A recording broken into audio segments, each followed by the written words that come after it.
Um pouquinho sobre mim. Eu sou formada em análise e desenvolvimento de sistemas pela FATEC.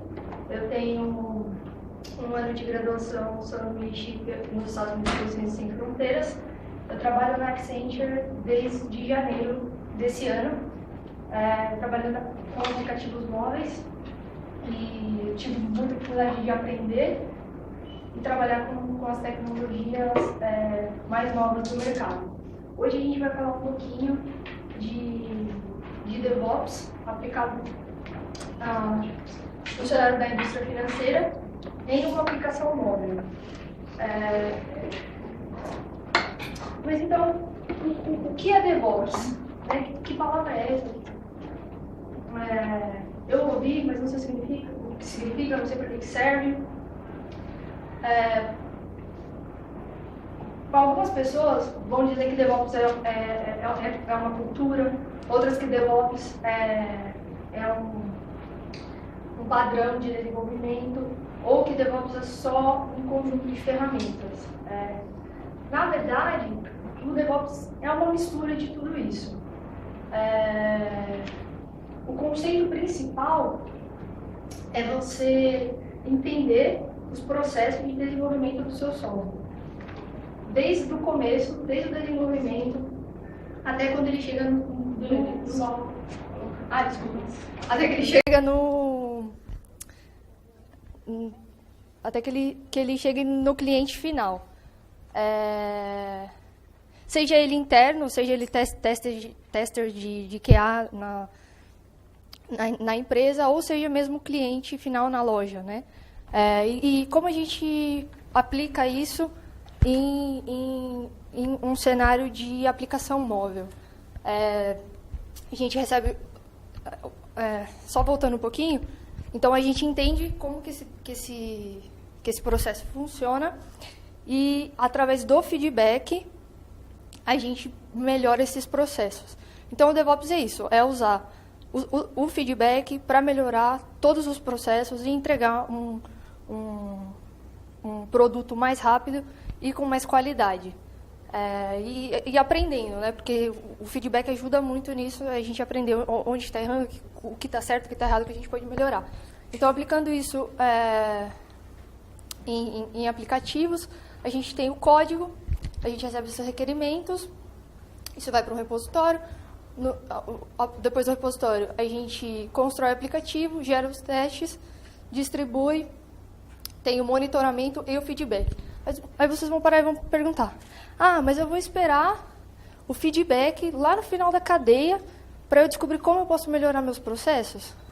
Bom, é uma forma, mas não é a melhor. Usando o conceito de DevOps, exatamente para isso a gente usa as ferramentas. Então, aí entra, por exemplo, aqui em monitoramento, uma ferramenta para monitorar os crashes, ferramentas estatísticas. Então, qual funcionalidade está sendo mais usada, qual funcionalidade está sendo menos usada. E se essa funcionalidade não é tão usada, será que ela é necessária? Será que o cliente está vendo que tem essa funcionalidade ali, se ele consegue clicar? E usando essas coisas, a gente consegue sempre melhorar todo o processo.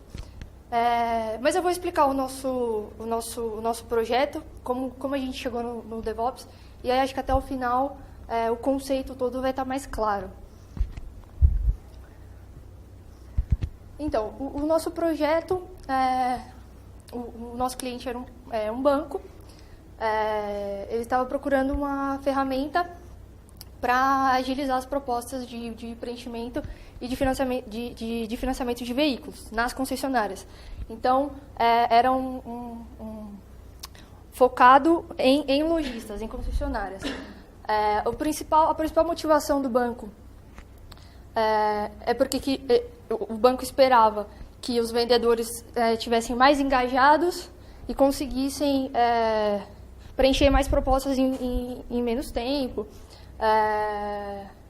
Só que o que acontece? As propostas eram muito burocráticas para serem preenchidas e geravam muito papel, né? No banco, 80% do back-office é composto por documentos em papéis. E a gente está na era digital, a gente não tem mais tanta necessidade de usar papel pelo trabalho e também, claro, pelo impacto sustentável, né? Então, pelo impacto no meio ambiente.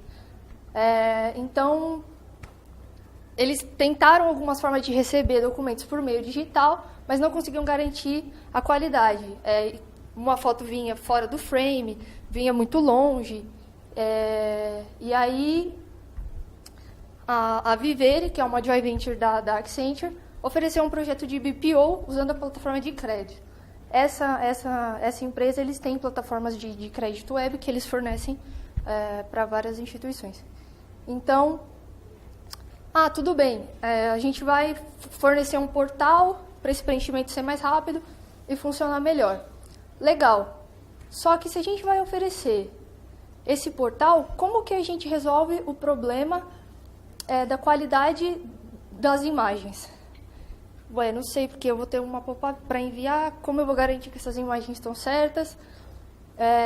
Como eu vou garantir que o cliente não vai precisar imprimir nada para assinar e devolver? Então, surgiu a ideia de se criar um app junto com o portal para auxiliar nesse desafio do cliente, né? Então, a gente começou, o nosso approach de desenvolvimento foi utilizar o framework Cordova para encapsular esse portal. Já que a gente tinha um portal web pronto, em Angular e HTML, pronto não, ele estava em desenvolvimento junto com a gente. Então, a ideia era pegar esse portal e encapsular com o Cordova. O que é o Cordova? O Cordova é um framework para desenvolvimento de aplicativos híbridos e é em linguagem web.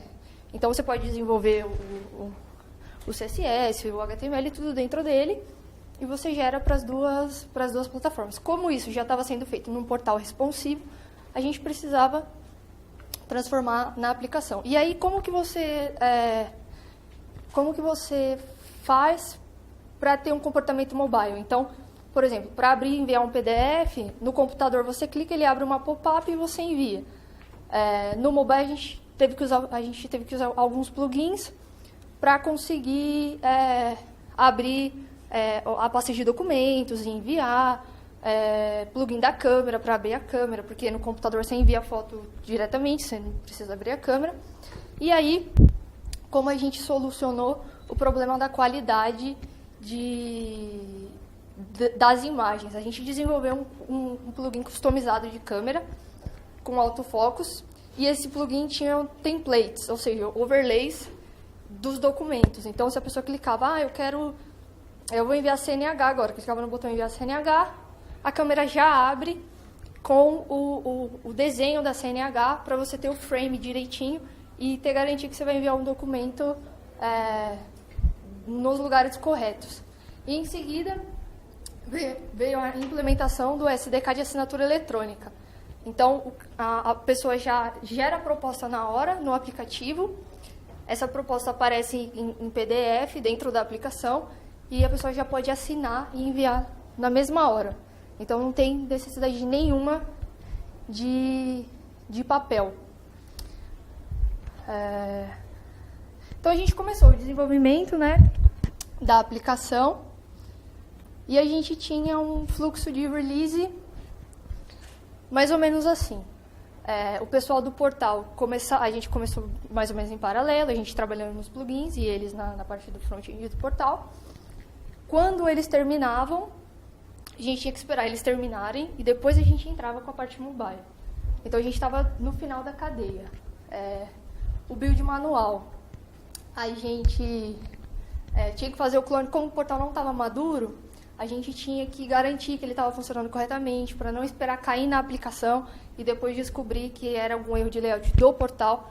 Então, a gente tinha que fazer essa revisão e a gente desenvolvia os recursos customizados, que no caso é substituir o portal, substituir o código web pelo código nativo. Por quê? Eu tenho uma função lá no meu HTML, que no meu HTML, no meu JavaScript, que abre a pop-up para enviar arquivo. Legal. Para o mobile, eu preciso substituir isso. Eu preciso que ele chame a função do meu plugin. Então, isso a gente fazia. A gente injetava o código ali e substituía esses recursos. Nesse estágio, a gente já usava uma ferramentazinha para automatização, dos processos, porque toda vez que a gente ia buildar, a gente precisava fazer essa substituição. Então, não faria o menor sentido a gente ter que fazer tudo na mão. Então, a gente usava o Gulp para isso, mas mais para frente eu vou explicar melhor. Em seguida, a gente fazia os builds do Android, build iOS, e tinha que fazer a revisão do código, se estava tudo certo, e fazer aquela validação de desenvolvedor, né? Ah, tá tudo do jeito que eu desenvolvi, assim, não sem procurar erro, brincando, mas sabe como o desenvolvedor testa, né? E aí a gente vinha, esse processo todo demorava cerca de 8 horas para fazer 2 aplicações. Então a gente vinha depois com os testes, o teste completo de Android. A gente fazia 8 horas de ciclo de teste, porque a gente usava uma série de massas diferentes.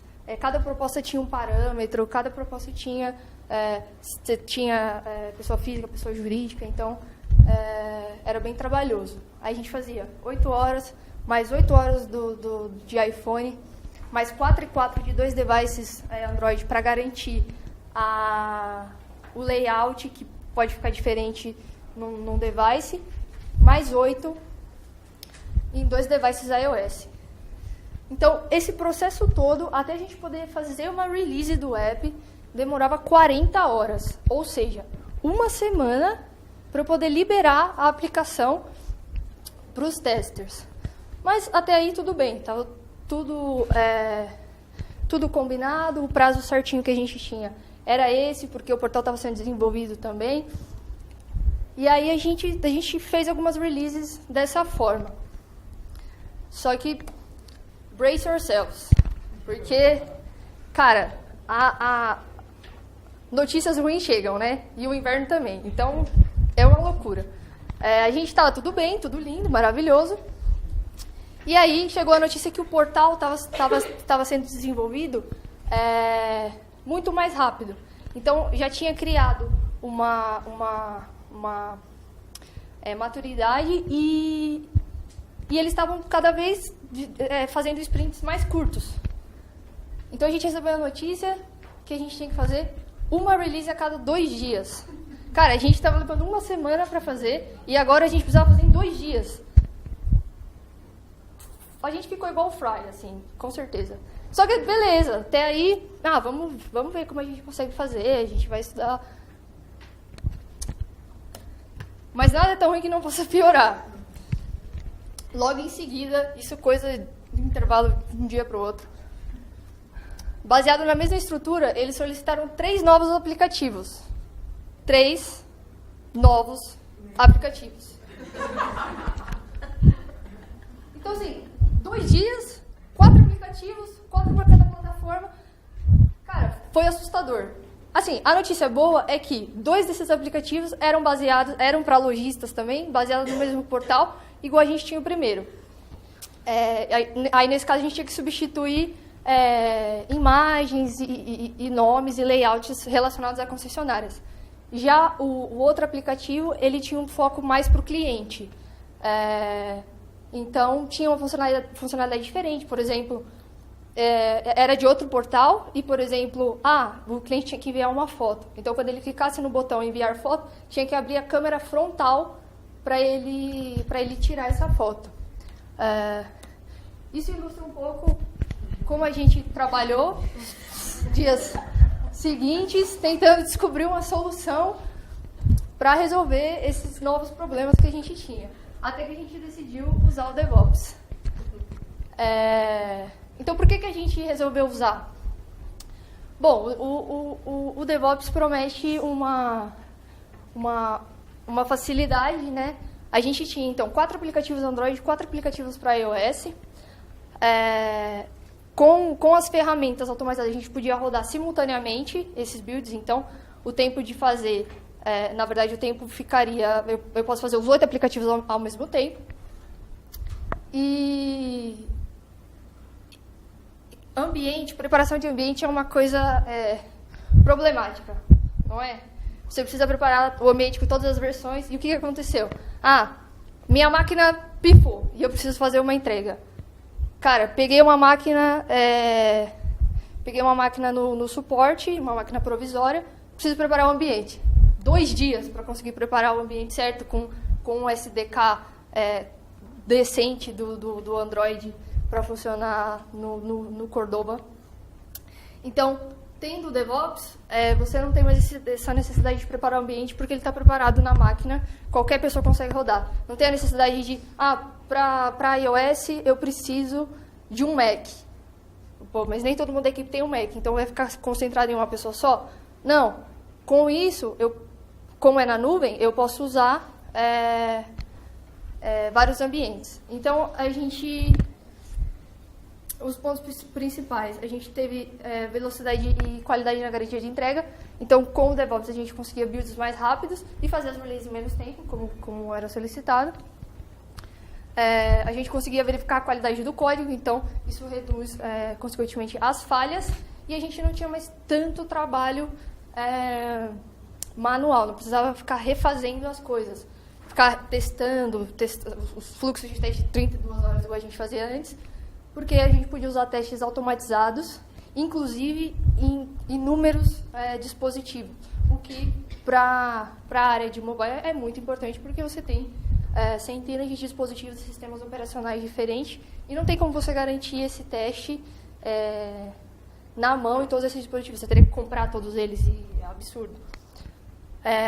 Com a estrutura de DevOps, você acaba gerando um template que você consegue utilizar em outros projetos. Então, é um trabalho que você faz uma vez, você tem aquela skill, e depois você pode aplicar ela quantas vezes você quiser. Então, como resultado, a gente começou a levar menos de 2 horas para ter todas as aplicações feitas. Esses triggers, o Jenkins é um servidor de integração contínua. Então,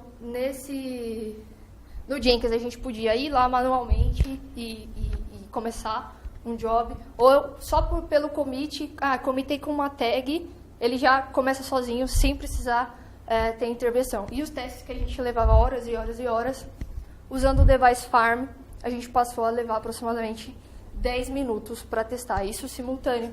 Então, você tinha que testar, você consegue testar em muitos dispositivos ao mesmo tempo, e tem uma dashboard super legal, aparecem os resultados, imagens, vídeos, os testes, e você tem toda a análise de performance de como seu aplicativo está, quanto de memória ele consome, e o custo-benefício,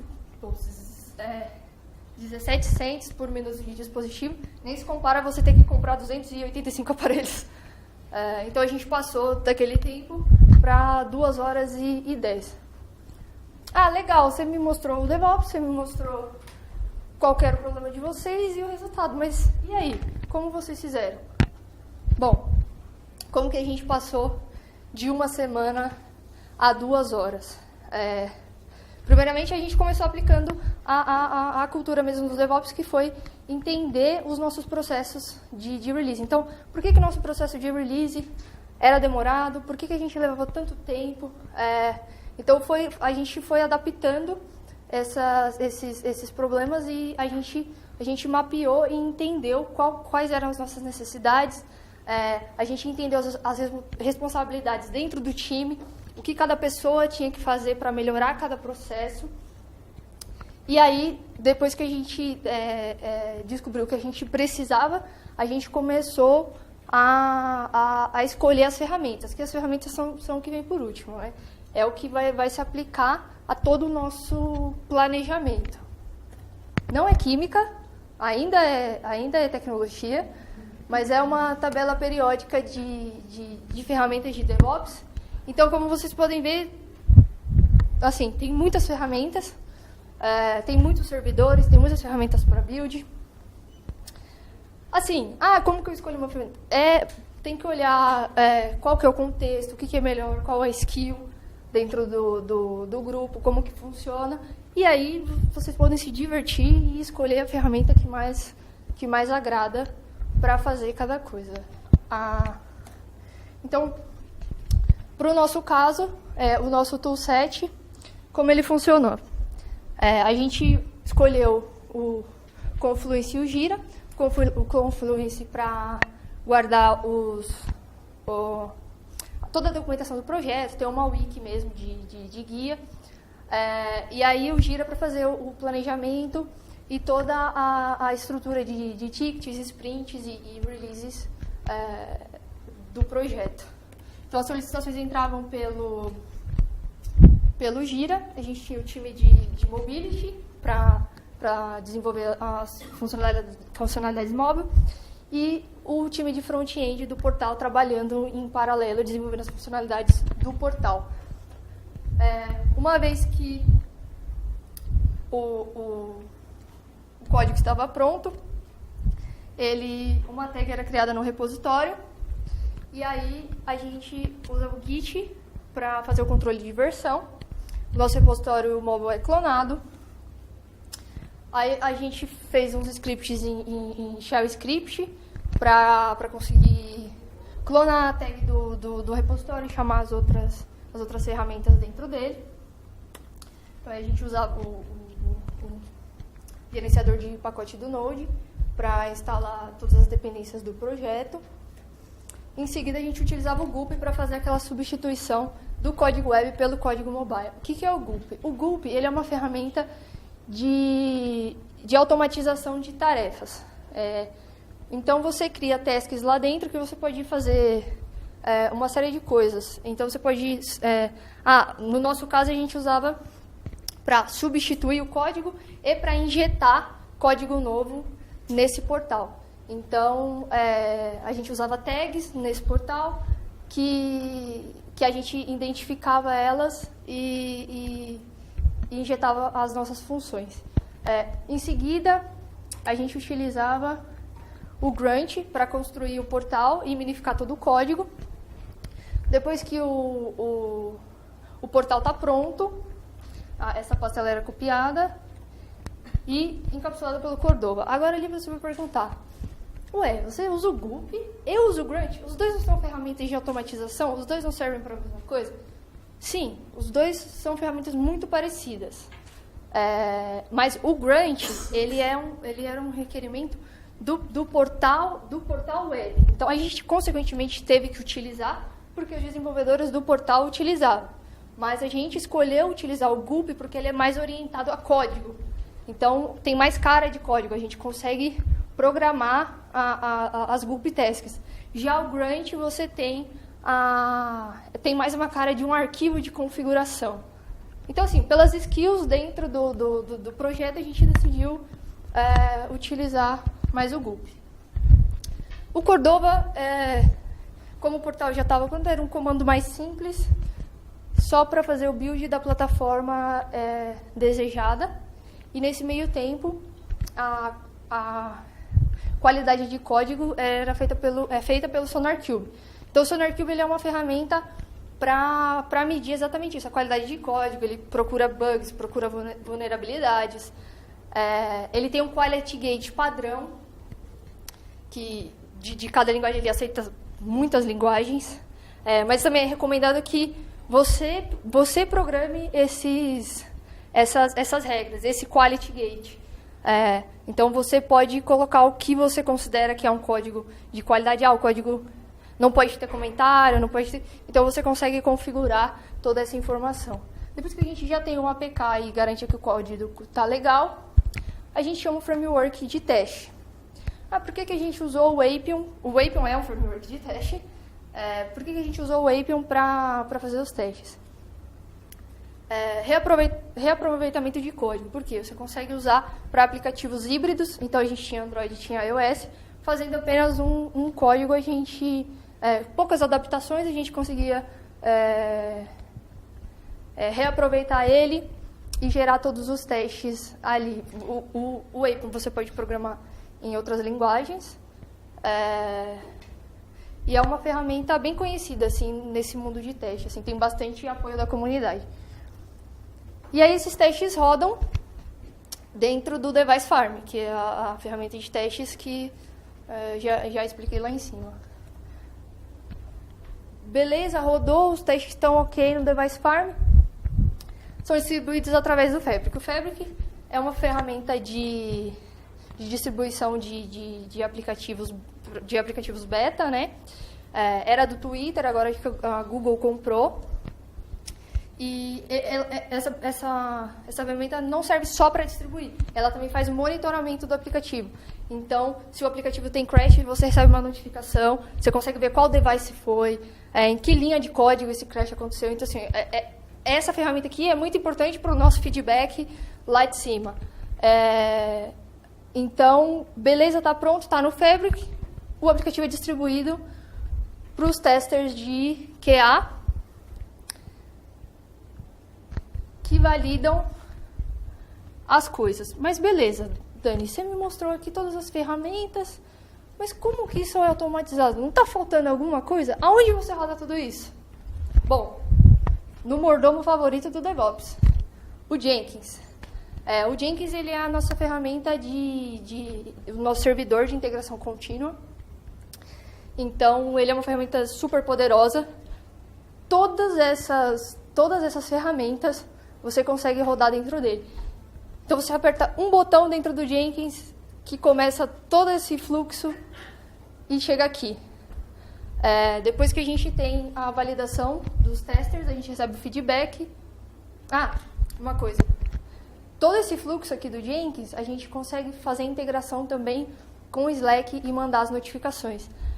Então, eu comecei um build e recebo uma notificação. Build tal começou.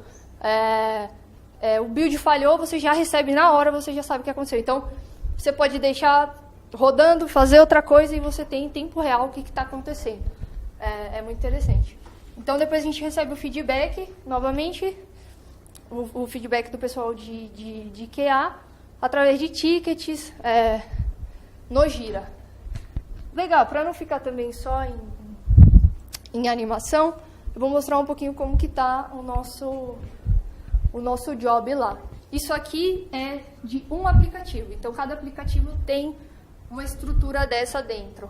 São 4, então a gente tem 4. Cada um tem seu Android e iOS. Dentro de Android e iOS a gente tem build, distribuição e teste. Ali dá para ver até os testes do Device Farm, ele já dá uma preview ali. Mas assim, um job meio que depende do outro ali, só que você não consegue ver isso, né? Antigamente, todo Jenkins era assim, você não conseguia nem saber seguir um fluxo de como está funcionando. Você só sabia que a distribuição tinha falhado se você entrasse dentro do iOS aqui e olhasse ali vermelho. Aí você conseguia visualizar isso, né? Então, o Jenkins introduziu recentemente a ferramenta de pipeline, que você consegue deixar essa visualização muito melhor. Então, aqui a gente tem todos os builds, todas as distribuições e todos os testes. Se falhar no build ali, eu já sei que falhou naquele, eu já vou direto ao ponto. Eu não preciso mais ficar entrando em cada job ou entrando em cada console output para descobrir por que falhou. E aí, dentro de cada job desse, eu também consigo criar um pipeline para seguir todo o fluxo. Então, por exemplo, dentro do job de build, eu posso ter lá, separar o pipeline em Git, Gulp, Cordova e etc. E eu sei exatamente aonde falhou. Ali no canto, tem um exemplo de como que é esse bot do Jenkins dentro do Slack para notificar. A mensagem ela é completamente customizável, tá? Você coloca o que você quiser ali. A gente teve que ocultar algumas coisas, mas faz parte. E então, assim, tá verdinho ali porque deu sucesso, podia vir vermelho. Isso também é no código, tá? Que tem que fazer. Esse pipeline, ele é feito utilizando uma sintaxe de pipeline do Jenkins, que ele utiliza o Groove para fazer. Mas, assim, o Jenkins tem uma... quando você escolhe um job pipeline lá, você tem um campo escrito Pipeline Syntax. Você entrou ali, ele tem uma interface com cada plugin, você preenche e ele gera o código, o código pipeline para você. Então, assim, é bem intuitivo, é fácil de mexer uma vez que você pega o jeito. E aqui é a dashboard do Device Farm. Então, aqui a gente tem 7 aplicativos Android, dispositivos Android em sistemas, versões de sistema diferentes, que foram testadas. a gente tem 4 dispositivos da Apple, e isso tudo simultâneo, rodando simultaneamente. Bom, vou dar algumas dicas assim do que a gente aprendeu. Então, a gente começou rodando localhost. Então, que legal, configurei tudo o job, nossa, está funcionando, que beleza, vamos agora pegar e passar para a nuvem. Quando a gente passou para a nuvem, não funcionou. Que novidade. Culpa da nuvem? Não. As versões eram diferentes, os caminhos eram diferentes. Então, se tiver a possibilidade de já começar na nuvem, já é interessante. Pode ser que a sua necessidade não seja rodar na nuvem. Às vezes, você realmente só precisa rodar numa máquina. Então, é super simples também de configurar dentro da máquina. O que acontece quando você roda na nuvem? Por exemplo, a gente usa o Jenkins no CloudBees. Eles sobem imagens Docker, e essas imagens são nós, né? A gente chama de nós. O que acontece? Eu subi o nó, eu fiz o que eu tinha que fazer. Quando esse nó ficar 3 minutos inativo, ele vai desligar e você vai perder tudo que tinha ali. Então, se você precisa de um arquivo que está ali, por exemplo, um APK, arquive ele. Tem plugins no Jobs para você arquivar. Então, isso é uma coisa que tem que tomar algum cuidado. Uma terceira coisa que a gente teve os nossos builds de Android funcionavam muito bem a primeira vez. Aí, a partir da segunda, começava a falhar. Ou funcionava 2 vezes e depois parava de funcionar. E a gente não conseguia entender por que aquilo estava acontecendo. Porque se funcionava, estava certo, não podia. Por que está errado? Por que não está funcionando? Bom, a gente começou a pesquisar e a gente descobriu que o Diamond Gradle estava ativo. O Gradle serve para quê? Ele faz todo o build do projeto, no caso do Android. E aí o Diamond Gradle, ele serve para ser mais rápido, né? Porque toda vez que você tem que fazer, para não ter que ser tudo do zero, limpar todos os binários e fazer tudo de novo, ele auxilia para ser mais rápido. Só que isso em um ambiente de desenvolvimento. Num ambiente de integração contínua, num servidor de integração contínua, isso é muito arriscado, porque você não está acompanhando ali o código e eventualmente o seu build vai falhar. Então, a gente pesquisou e no próprio site do Gradle tem uma recomendação para desativar o Diamond Gradle do Android em servidores de integração. No Jenkins, você pode estar procurando uma opção lá e não achar. E essa opção nem é avançada. Mas acredite, ela vai estar no botão Advanced. Você sempre tem tudo configurado lá e tem um botãozinho Advanced de opções. Quando você clicar lá, ela vai aparecer. Pode ter certeza. Então, sempre clique no Advanced. Outra coisa, se você vai para a nuvem, sempre cheque as versões que tem nessa imagem da nuvem que você está usando. Porque, às vezes, você acha que o problema está na forma que você fez o script, ou o problema está em alguma ferramenta, e, na verdade, é só incompatibilidade da versão do seu ambiente de desenvolvimento com o ambiente da nuvem. Então, é sempre bom checar e descobrir se você consegue instalar alguma coisa dentro daquele Docker também. Uma das dicas principais são small steps, né? Então, para quem está pensando em começar a mexer com essas ferramentas de DevOps, a dica principal é fazer as coisas um passo de cada vez. Então, eu quero integrar tudo, nossa, isso é muito legal. E aí você começa a fazer e chega, por exemplo, no estágio do Febre, que não funciona. Eu baixo o aplicativo, ele trava. Às vezes o problema não está ali, às vezes o problema está no aplicativo, na primeira parte, a parte do build. Então, faça as coisas em estágios separados, as ferramentas separadamente, aprende a mexer em tudo e no final junta tudo e integra, que é bem melhor. O Jenkins, ele é uma ferramenta monstruosa e tem uma série de plugins. Tem tantos plugins que eu não consegui ler todos os plugins até hoje. Então, assim, você consegue fazer de tudo. Todas aquelas ferramentas que eu mostrei no nosso toolset, tem plugins para elas dentro do Jenkins. Então, é tudo muito intuitivo, assim, é muito legal, você consegue fazer integração com muita coisa, porque também é da comunidade, né? Então, o pessoal sempre desenvolve o plugin. E um dos plugins mais legais do Jenkins é o plugin do Chuck Norris, porque ele aprova o nosso build, né? Então, é o que vale mais. Bom, gente, eu acho que é isso. Fiquem agora com a imagem de animais fofinhos, enquanto vocês pensam em perguntas. Tem mais uma coisa. A gente da Accenture, a gente está com vagas, e acho que todos vocês receberam esse panfletinho. Nele a gente tem um QR Code que direciona para a vaga que a gente tem, tá? E a gente tem os números, todas as informações aqui nesse panfleto, então fica a dica para vocês. Venham trabalhar com a gente, é muito divertido.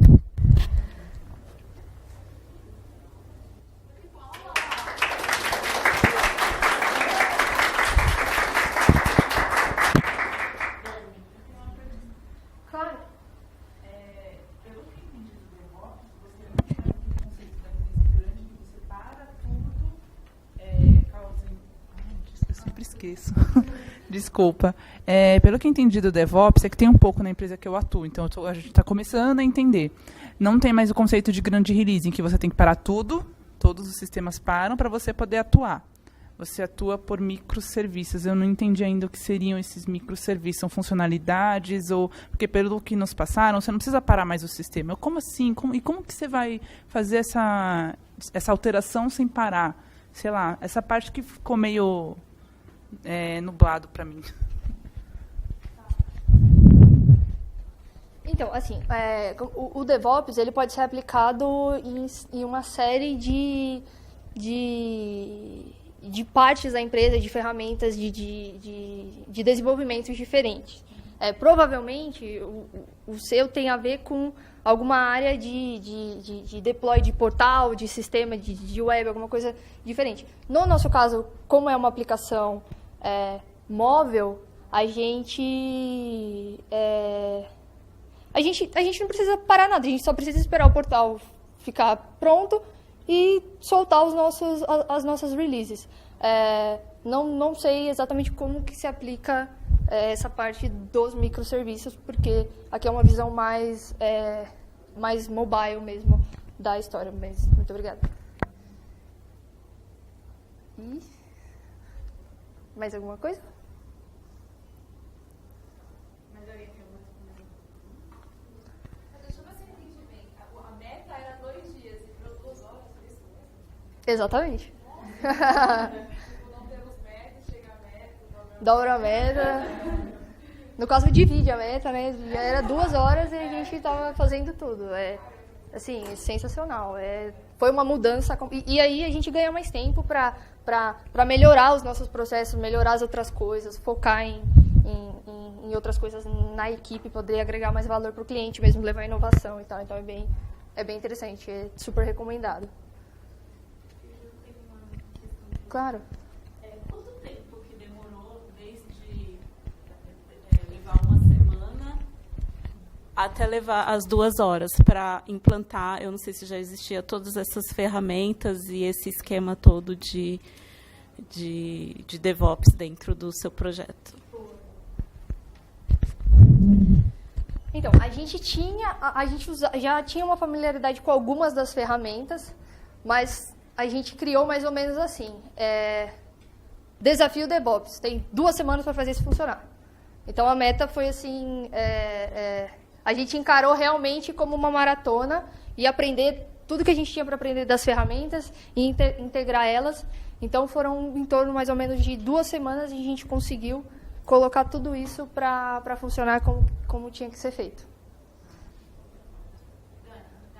Claro. Só para complementar, na equipe tinham aproximadamente 4 pessoas. Isso. Então, foi um trabalho de 2 semanas de 4 pessoas. Pra vocês terem uma noção. Mas insano, assim, né? Não foi nada assim, né? Foi difícil, né? O pessoal precisou trabalhar um pouco até mais tarde, mas também não foi virando noite todos os dias, não é nada disso, tá? Até porque lá na Accenture a gente tem uma estrutura, uma equipe responsável por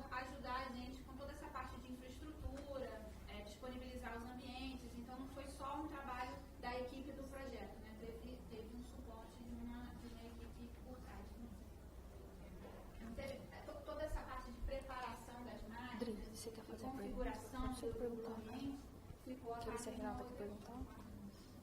Não sei como vou fazer isso aqui.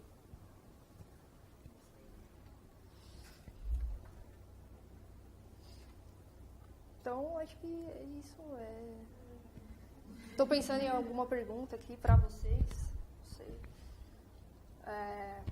Vamos lá. Quem consegue citar 3 ou 4 ferramentas do nosso toolset ali de DevOps, vai? Peraí, tipo, uma pessoa levanta a mão e fala. Você falou por quê? É porque vai ter um livro se acertar.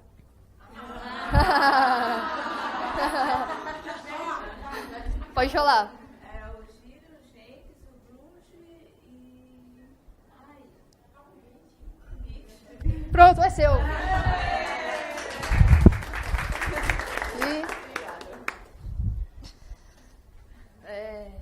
Caramba, deixa eu pensar em outra agora. Bom, vamos lá. Mais 3 ferramentas, sem ser as que ela falou, vai.